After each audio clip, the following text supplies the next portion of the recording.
Welcome to Espiritu Coffee Chats. I'm Valerie, co-founder of Surge Coffee Co., a specialty coffee business rooted in culture, community, and connection. And I'm Arlene, founder of Lunasoul Wellness, where I guide people through holistic interior design, astrology, human design, and spiritual alignment. Before every episode, we start with a cacao ritual, a moment to slow down, connect, and pour into ourselves before diving into deep conversations. This podcast is our space to explore herbalism, spirituality, entrepreneurship, and the everyday magic of being Latinas navigating life on our own terms. So grab your cafecito or your cacao and join us for real talk, soul connections, and a little bit of magic along the way. Enjoy. Welcome back. We are leading you into part 2 of the deep dive that Valerie and I did for the astrology and Trump episode as we dive into his human design and astrology charts. If you haven't listened to part 1, go take a peek at that and get your popcorn out. There's lots of information there, so definitely go to episode 1 so you can be informed and get the hang of it and the flow of what we're covering in episode 2. Now, the curtain's open for episode 2. So, definitely give yourself time and space, Donald Trump. The last thing that I wanted to touch on, because we'll be here for like hours if I go through his whole chart, but he has his ego center defined. And his ego center is defined, that means that his heart center is defined in human design. So when your ego center is defined, you have this natural will of being motivated by what you want and what you desire. And that's not a bad thing. I have my ego defined. I don't remember if you do. I don't remember. I'd have to go back and look. But when your ego is defined, you're driven, you're very self-motivated by what you desire. So like for me, I want something, I already know this about myself. I'm going to go get it, right? But the shadow side of that is like, will you step on people's toes to get it? You know, how much, like when do you pull that motivation and that desire back a little bit? Because have you ever seen somebody who's so motivated, like they will be like a bull running out of the gates and they don't care who they trample over? That's kind of where a person who has a defined ego has to learn how to balance that out. Because it's great to have that, you know, to say I want, because you're meant to in this lifetime be driven by what you want.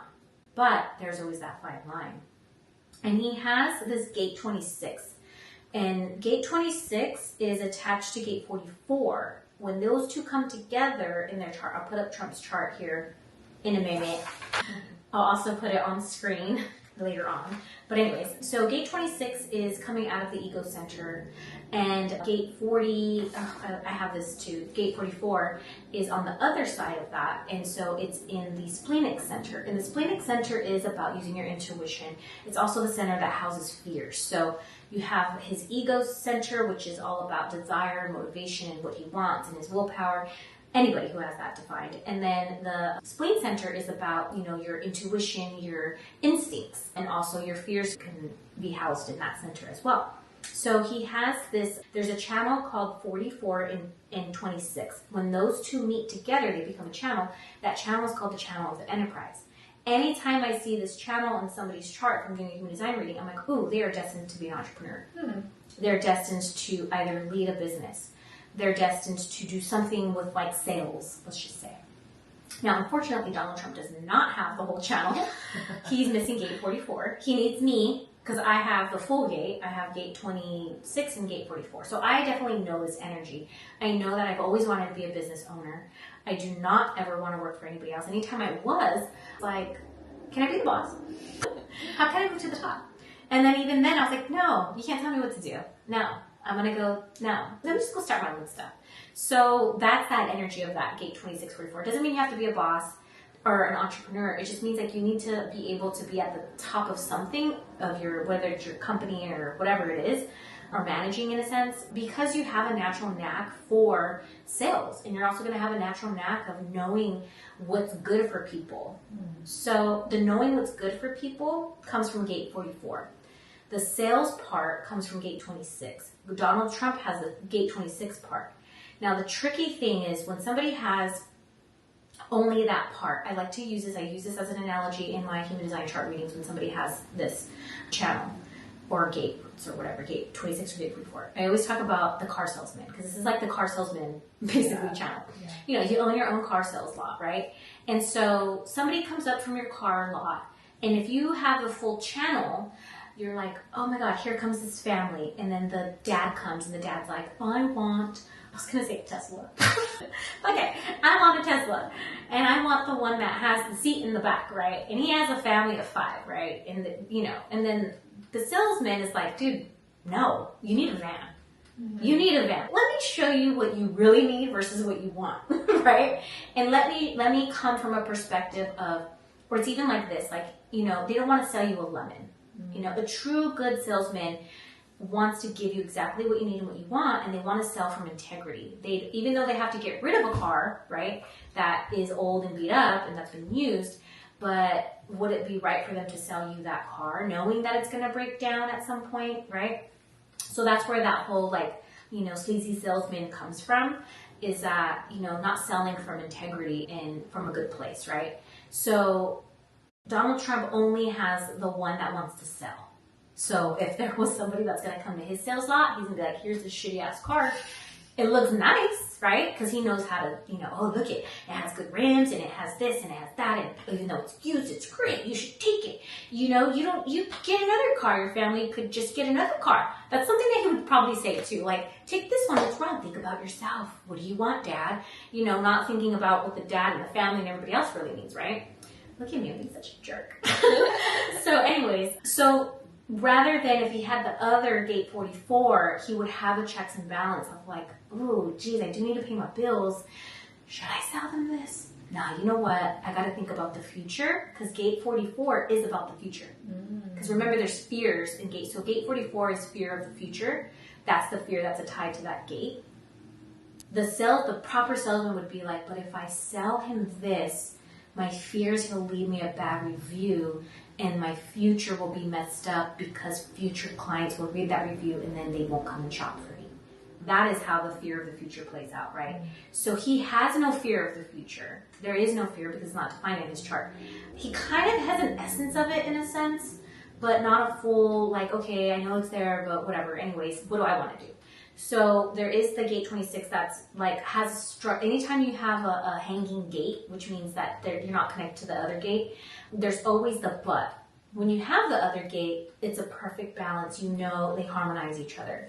So not to say that everybody that has gate 26 is like an egotistic asshole and is going to sell everybody a lemon.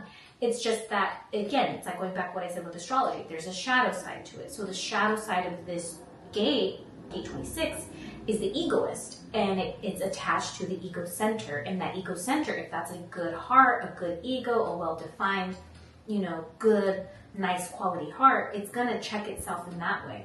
But if you have a shitty ego and you're a shitty person and all you care about is yourself, you're motivated by your own desires and what you want, well, what's going to balance that? How can you even think of the other? So when you're selling, you should be thinking of the other, not in yourself. So when we're thinking about Trump as a collective president, I do notice that he has a hard time thinking about the other. Like when people ask him, well, when that plane crashed the first couple days of his presidency, some of his answers were just like, dude, like, really? Is there heart in there? Does it tick? Are you the Tin Man? He can get so clouded up by what he wants that it's hard for him to even feel, for the collective in a sense. And again, it sucks because his sun is in that 11th house, right? Going back to astrology, and he's here to, really like, that's where he's also meant to kind of like, that house is pretty important for him. Oh, it's also important for him because, okay, now I'm going to go back to astrology. So whatever planet rules your rising sign, right? Mine is, like I said, I'm a Sagittarius rising, so Jupiter's going to be my ruling planet. Now I got to go find Jupiter. If it's not in my first house, the planet Jupiter is not in my first house, I got to go find it. Where else is it in my chart? Because now that's how I'm going to play out my purpose. So for Trump, since he's a Leo rising, he's ruled by the sun. Whereas his sun in his chart, it's in the 11th house and it's ruled by Gemini. So his rising sign has to, and it's the house of the world. Is that making sense? I love it because you don't know anything, so you're good to be like the person who's watching the, really, what did you just say? So essentially, No, I don't think I understood the last piece, actually. I'm trying to like piece it together, but I guess the rest of the story of your risings, of your purpose, right? We know that, for example, I think your Venus is in the 10th house, a Taurus rising sign. The planet that rules Taurus is Venus. You don't have Venus, the planet, in your first house. It's not there. You have it in your 10th house. Most people don't have their rising sign planet in their first house. If you do, like, call yourself lucky. But so part of your purpose is going to be these Venus things, but you're going to be playing it out in the 10th house theme, which is about career. Oh, okay. So that's why it's important to you, because it's part of your purpose. Yes. For me, my Jupiter is not in my first house. That's my rising sign, because I'm ruled by Sagittarius. Mine is in the 11th house, same as Trump. So for me, my purpose is going to be tied to the 11th house themes. Social media, networking, I have, humanitarian work, I have a freaking nonprofit. So you're seeing my purpose come out in that way. But for Trump, his is more, because you also have to add like the Leo stuff and all that, right? But for him, his purpose is tight, and then his sun's there. So now that makes that house even more, more purposeful. Now, why I'm emphasizing on this 11th house is because that's where we, the world, are showing up for him. So whatever he does, part of his purpose is it's meant to affect us, the world. I'm not shocked that he's a president at all. But what he does is a signature on, we are his 11th house. We are the people that governs that spot for him. Unfortunately, however he plays that out. And, okay, so now we're going to lead into, I think that's all I wanted to talk about for his human design. So, like I said, gate 26, it's called the egoist. It's also called the trickster gate. And, just to reiterate, it's about motivation, willpower, and it's about influencing. Gate 26 is about mastery of influence, sales, persuasion, crafting a message. And if it's not in balance, it will bend to the truth. What are we seeing now? Oh, man. It does this like before election. Yeah. It could be very manipulative, and it should be thinking about the tribe, but it can't because it doesn't have that other half to it. He needs to have somebody on his cabinet have gate 44. Hi, you can hire me, but I don't know if I want to work for you. Because he needs somebody to balance that out. If not, it becomes the trickster, Okay. So, and then, gate 44, like I said, the one that he's missing, that's the one that brings that fear of the past, of repeating itself. It brings that awareness of like, hey, you should probably think about this. Do you really want to sell that car? And it brings caution to the table. Because it's a fear. There's also these fear things, and I mean, that's a whole other thing about the spleen center. It's actually a pretty cool one to dive into. So basically, it's, going back to my notes here, it's because it's a hanging gate. He can convince others. He can overlook red flags because he's just so caught up in what he wants, One of the things that I didn't like that he said, which made me think about this gate, literally heard this today from that same clipping from that speech that he did last night at the Republican something thing. Yeah, the national conference. Right. Whatever that was. He was saying that he really enjoyed other countries because today is April 10th, I think. Yes. And we just got news, was it yesterday, that he paused the tariffs? Yes. Now he paused the tariffs, right? Now he didn't pause it because he cares that much about, I'm affecting everybody or whatever, right? Who knows? That's the whole thing. But anyways, in that clipping, he said that he really enjoyed other countries calling him and basically begging him to lower the tariffs. He really got a lot of excitement from that. And I mean, I'm not, quoting it accurately, but there's a clip out there. You can go back and find it. He literally said that he enjoyed having these world leaders, now we'll go back to the word, the world, 11th house, coming to him and basically petting his ego. Because remember, his ego lives in the 11th house. And so, and then also the gate, 26 would love that. Yes, pet me, love me, tell me, I want to see you crawl. Like that type of stuff. Yeah, it's not good. And that, it's a very persuasive, convincing, and manipulative if it's used in the wrong way. Yeah. So that is, and that's just a general, I'm not over, I'm trying to give also when I can good things, you know. Like I said, all of this stuff is great. I'm sure he was, you know, did great. He used it great for his businesses, but I don't think it's great to do for a country where you can cause wars, where you can make people starve, where people can go hungry, where people are being ripped away from things that they needed, were survival, you know, things that tools, creating rifts between societies and countries and even within our own country. So it's different. You know, you can lose a business and you can just get another one. You can't lose a whole country and get another one. Yeah. It's so simple as that. Any questions so far? No. The last part I just had chills the entire time, and then just thinking about like seeing it play out in real time through, I think especially now in his second presidency, I feel like it's more in your face almost, and perhaps it's because this time around he has more of his own like mafiosos in the administration with him that are allowing him to play out these different, the rising signs and the shadow aspects and the human designs and the half gate. Like, I feel like after now hearing all of this, I'm like, oh wow, this makes so much sense.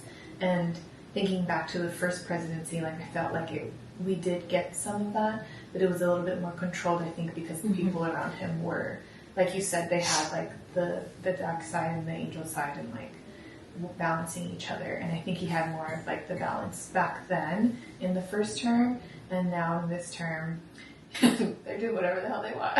Right. Well, the first term he had a house full of Democrats. Yeah. Now he has a house full of Republicans, so it's like he doesn't have to jump through a whole lot of hoops.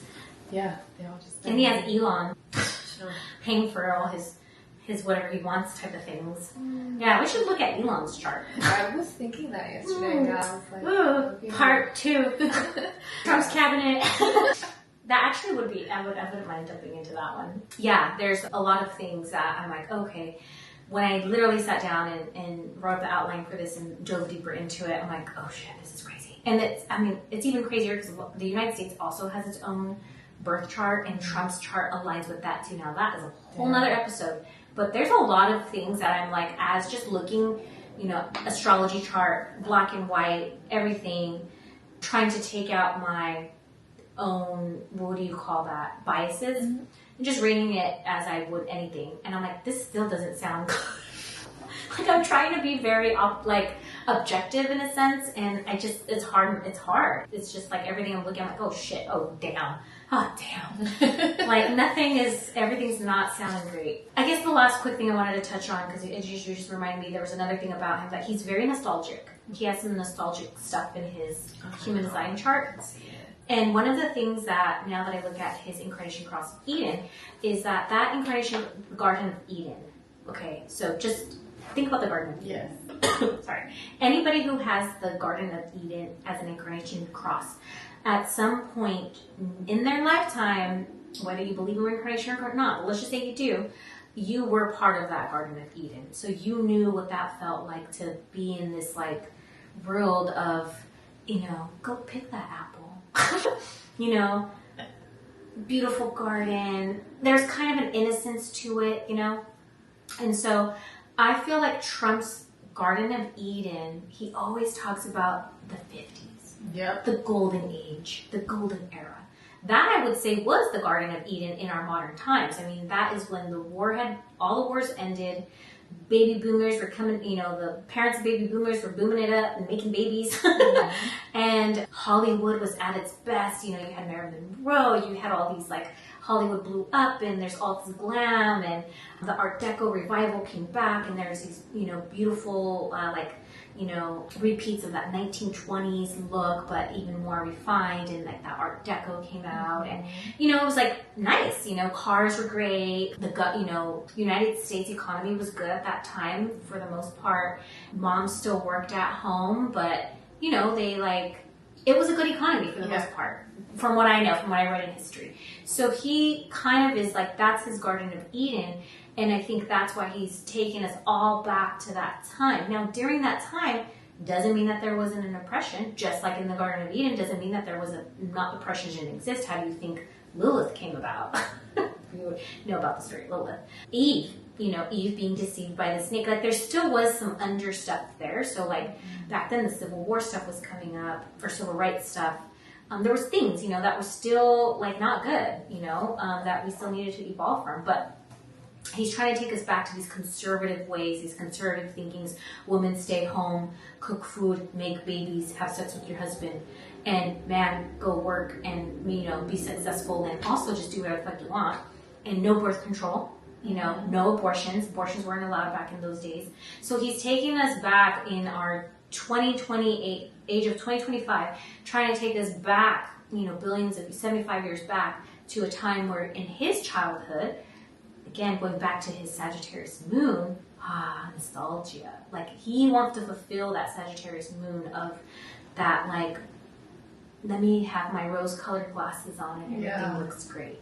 So that's where the Garden of Eden, my husband has the Garden of Eden as an incarnation cross. And I see his Garden of Eden playing out in where he's always trying to create justice for the underserved. He's a public defender. And he always, ever since I first met him, he was so young. He was only like 24 or 25, I think, maybe 25. And, we would have these deep talks and he would always go back to his like, dude, where are you going? And be like, but he believes in this world of like this justice and this innocence. And, so it's like, okay, that's how I see his Garden of Eden playing out, bringing us, our society back to where everybody has justice. Everybody can sit at the table and have a fair chance of whatever, right? But for Trump, it's like, I feel like it's coming out more in like, let's go back to this 50s era. And the only reason why I'm saying that is because he keeps talking about it. Yeah. And so that's where this nostalgia comes back and where he's trying to take us all back to that part, which hey, it doesn't sound too bad, but do it right. Yeah. And do it in our modern age, Yeah. I definitely think there's a way to do it for the modern day where like women still have bodily autonomy and voting rights, and can be working at home or not working at all, or vice versa. The men will be home taking care of the kids. Right. And this nonsense of like a marriage is only between a man and a woman, like it's just taking us back to an age where I think for so many people, like it was great for them because the world was catered towards them. And now we're in this world where we have increased diversity, and not just in terms of demographics, but also like in terms of beliefs, like in spirituality and all of that stuff, and culture. And there are modern takes on it and how to do that. And it's not a one size fits all. The way that it was before then didn't cater. It catered to one specific demographic.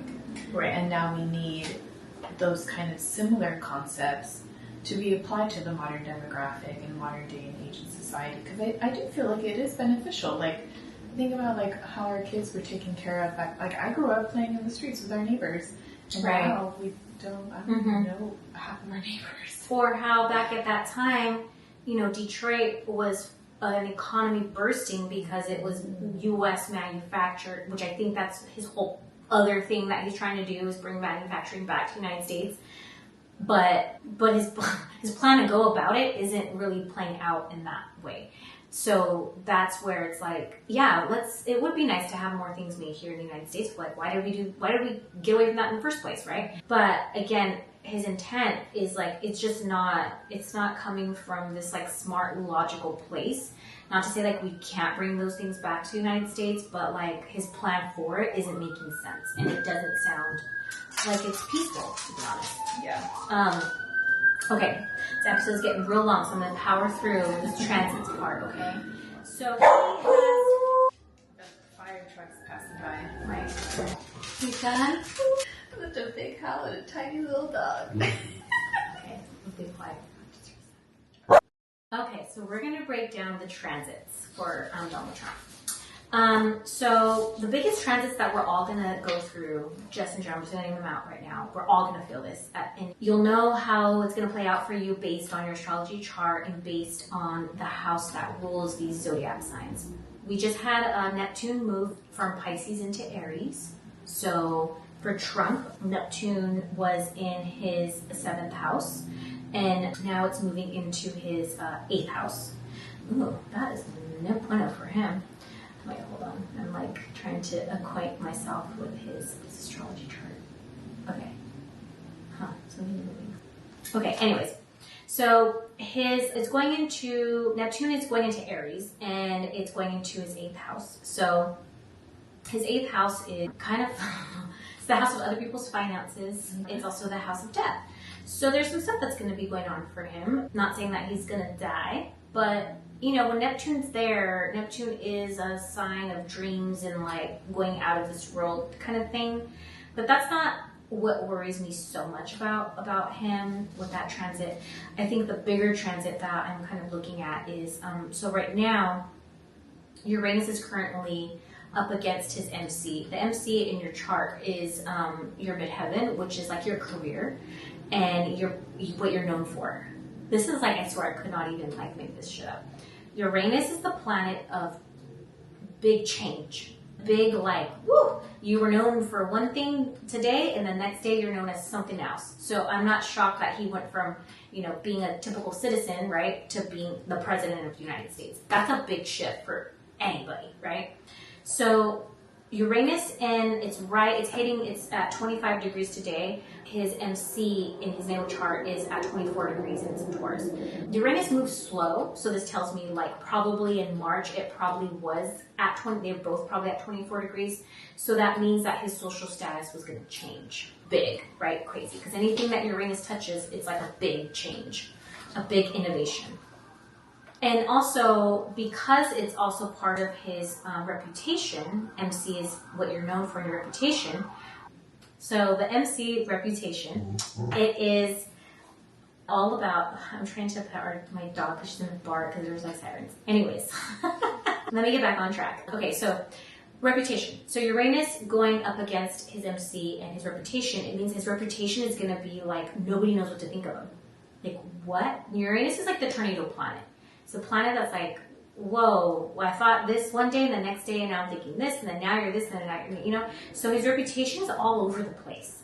That is very much a Uranus conjunct the MC signature. Now, the thing about his Uranus, it's going to be changing signs this summer and it's going to move into the house that has his Gemini in it. And so that Gemini, moving in, it's what you call it a Uranus return. And so Uranus return is basically where Uranus comes back to the same point as you were born. And in order for that to happen, you need to be about 82 years old. Mm-hmm. Most people don't even live to be 82. To have their first, you only get one Uranus return because Uranus takes 84 years to come back to its place. But he's not 84. I think he looked it up. He's 78. But it doesn't mean that that energy's there. When Uranus return happens, and since it's going to be coming up against his sun, pretty much coming up. I think I looked it up. In 2029, it'll be coming right against his sun.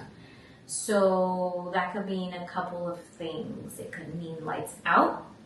It could mean he gets another status change. Oh, don't tell me that. I know. It's going to be one of two things. And then I was also looking at where his Jupiter's at that time. And he's also going to have a Jupiter return. And I was like, oh, this doesn't sound good. Does that mean we're going to get him 3 times? Initially I was like, probably not. Because that change could be like, yeah, you lose, right? Because you were this for so many years and then now you're going to be that for so many years. But the only thing I'm not, and I have to dive deeper into this, I just looked at it really quick. Because I saw that he's going to have a Jupiter return. And when you have a Jupiter return, that means good things happen to you. Ugh. And, that's like, positive things, right? But it could also mean, that because he's also having a Uranus return and a Jupiter return, sometimes having too much of something isn't a good thing. So I still need to play on that. I need to look at the other aspects and all that stuff. But if it happened, blame that damn Jupiter return. So Jupiter, when it's going to go into Gemini, which will happen this summer, he has a couple things in Gemini. He already has his sun. We talked about that. He has his north node. And then he has his natural Uranus placement in that sign of Gemini as well. So currently he has a transit of Jupiter transiting so that, to me, that's why I felt like, okay, that made sense. He got luck and blessings with winning this presidential election. Anything that Jupiter, any house that Jupiter touches is like, blow up. And it's in his 10th house right now, which is house of career. So he's getting blessings right now. Like I said, Jupiter's going to move out of that, but then Uranus comes in. So for him, I feel like when that Uranus goes into his Gemini house, it's going to be very, very, very interesting. I feel like we're all going to go through it with him because, like I said, it's in the 11th house. So we're all going to go through this whirlwind of craziness. Whatever he goes through, he's dragging us with him. So put your umbrellas, get your umbrellas out. And then once it hits his north node, that can also be very, very, very shit. Like anything the north node touches in contact with, it's in power up. So I just feel like, I don't like saying this, but I feel like there's a war looming. It could be a war, tariff war. This also reminds me of like the Cold War back in the 80s. Doesn't mean that we might have a physical war, but there might be some sort of war. I feel like right now we're going through this fucking war on terrorists. Nobody's labeled it that, I don't think. But that's what I feel like it's going to be written down in the history books. And then with Aries and that Neptune moving into Aries, when every time Neptune moved into Aries, there was some sort of war that happened in the past. And then it's in this 8th house, which is the house of endings. It's an auspicious house, it's the 8th house. So for him, yeah, there could be a lot of things could go a lot of ways. You know, when you have a Uranus return, that also can mean, you know, sometimes you have issues with your health. And also because this is the biggest thing that, if we're just going to talk about health. Yeah. Health. His health might take a decline. I can definitely see that signature for that because it's in Gemini. And, you know, Gemini rules the mind. So when you have Uranus coming to the mind, dementia. Wait, what happened? What are we doing? Confusion. What's going on? So I think that his mental health might take a decline or will go through some sort of shifts and change unless he gets, I was going to say a worm in his brain. Like his Starlink in his brain. Yeah. Or unless Elon like makes some sort of chip that goes in his brain and that he doesn't get dementia. But that could be a signature for that. So yeah, so there's definitely that. Some major shifts in his career and his perceptions, social groups and alliances. He might even get more of a following or he might lose a following. Uranus is very, like, erratic, you know? He might have followers turn against him, or he might have a full-on, blown-out cult. But it's going to definitely be a big thing that's going to happen. And then he's going to have sudden shifts in his communication, so I can see that. And I can see it already. He's already all over the place when he talks. And then him having a Uranus return. Uranus also represents rebellion. It represents, it is that. If you would say rebellion, I would say that would be it. Yeah. I feel like we might have to turn this into a part 2 because this is turning into a long episode. We're going to turn this into a part 2. Okay. You guys we just made that call right now. So this is behind the scenes for all that.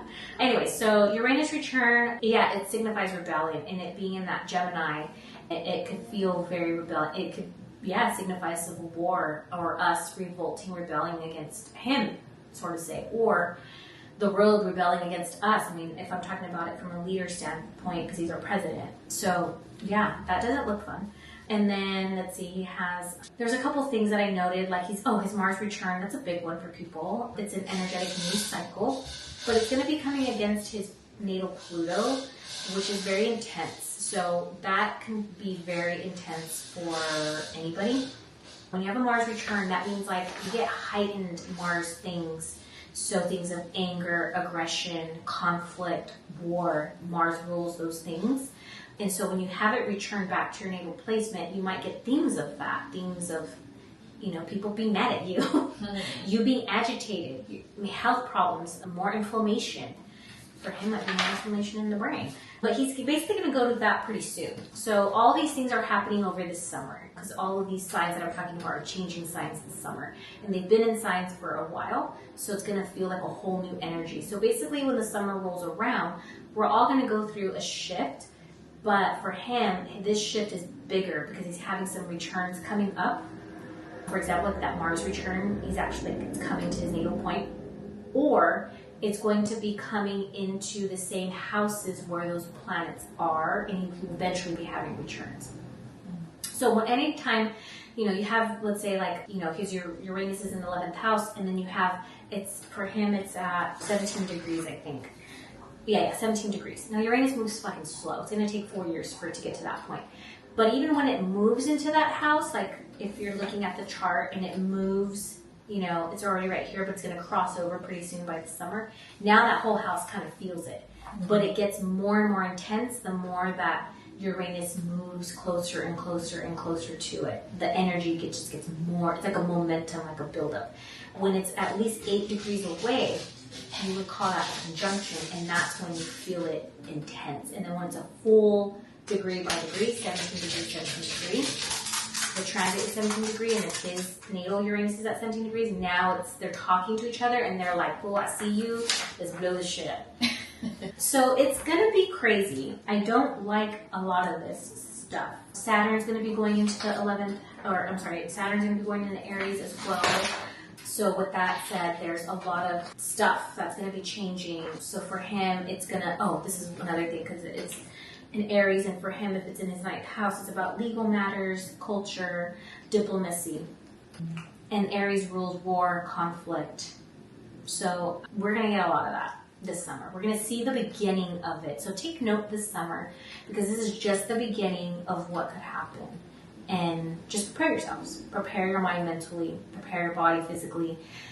Prepare strategy for things to just be different and unique. And the only reason why I'm saying that is because of this Uranus energy, and he has a strong Uranus in his chart. He has a strong Uranus in his chart naturally. So, and he is our president. He's leading us. He's in our country. And then also, just to go back to the United States, is also having a Uranus return. Mm-hmm. So he is the one that is meant to lead the United States through a Uranus return. And he has his own return. For me, it makes sense because I'm talking astrology right now. But for those who are listening who are not familiar, like Miss Valerie, what that means is the United States is having its own Uranus return. Yeah. So it makes sense that it would call for a leader to go through that at the same time, to lead that. Mm. Not to lead it, or to stir the pot for it, pretty much. I don't want to say he's going to lead, like, in a good way. Like, ooh, he's our leader. It's more of like his energy is going to get us to that point. Yeah, I don't like saying this either. But I tell Chris, I'm like, there's two things. I'm like, either we're going to see a war. My concerns is that it's a global war again, or that the government's going to fall. And we just won't have it anymore. Yeah, right. Yeah, fun times. Yeah, fun times. And astrological wise, a lot of these placements too, just the signs, take out Trump's chart. Anytime we went through, the United States had a Uranus return, we went through revolutionary wars, we went through civil wars. We went through American Civil War. At one point, we went through a civil war. So this is something that's been in the past. Anytime the United had its own Uranus return, it's like every how many years.